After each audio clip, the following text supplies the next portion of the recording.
everything that's now in the rearview mirror was front and center. So we have seen an alignment among adversaries that's grown.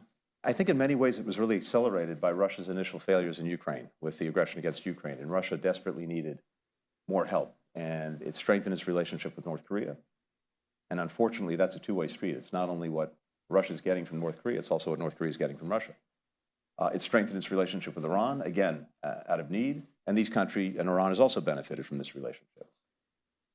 China is also part of this mix, but in a slightly different place because it's so much more connected and in ways interdependent with the world. China has now drawn the U.S. and Europe closer together. But I think most of these are marriages of convenience, not marriages of conviction, but that doesn't make them any less dangerous.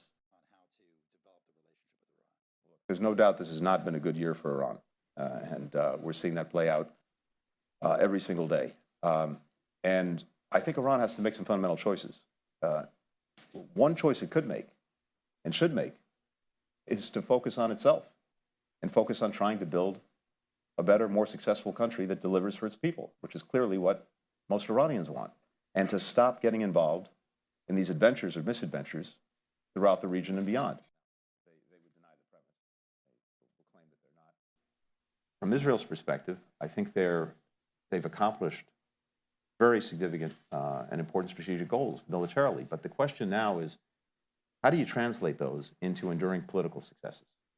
How do you move from Gaza, where, by Israel's own account, they've achieved what they fundamentally set out to achieve in trying to ensure that October 7th never happens again, dismantle Hamas's military capacity? They've done that. Deal with the leaders who are responsible for October 7th. They've done that. Now is the time, assuming we get the hostages back, to move this to another place where they're not left holding the bag in Gaza. Because if they do, if they wind up holding the bag, they'll be dealing with an insurgency for years. And that's not in their interest. The other elements that's new in the system is really... So Gaza has to be translated into something different that ensures that Hamas is not in any way in charge, that Israel doesn't have to be, and that there's something coherent that follows that enables the governance, the security, the reconstruction of Gaza. When it comes to Lebanon and Hezbollah, I think there's an extraordinary opportunity not only to have dealt with pushing Hezbollah back, allowing Israelis who've been chased from their homes in the north, 70, 80,000, to go back home, as well as Lebanese to go back to their homes in southern Lebanon. The rise of the Houthis, the capacity they've developed, fully supported by Iran, has gotten them to a place where they have assets that have built up that they have not been shy about using and continue to use. Now, they've tied what they're doing to Gaza.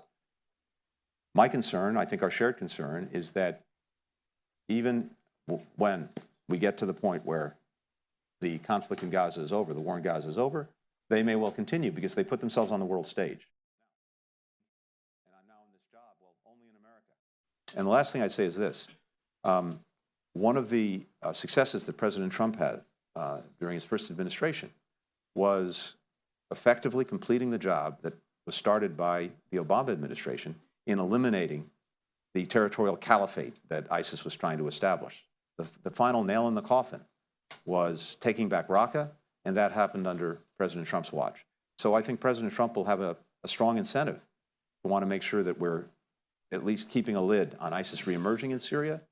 But the most effective way to do that, beyond making sure that we keep whatever forces are necessary to do that, that we have our partners who've been working on doing that with us, be able to do their jobs, is also to try to support Syria in this construction project of a new and better Syria. Work to do, we've tried to do, and I think we need to do a better job at it. And we have clear security threats emanating from Iran, and we have clear values threats emanating from Iran. What we've tried to do at different points in time is, to the best of our ability, further empower people inside Iran who want a different future for the country. Get your microphone here. I think if we look at the last 20 years, our experiments in regime change have not exactly been resounding successes. So I think we have to be, have an appropriate degree of humility in focusing in that way on a problem.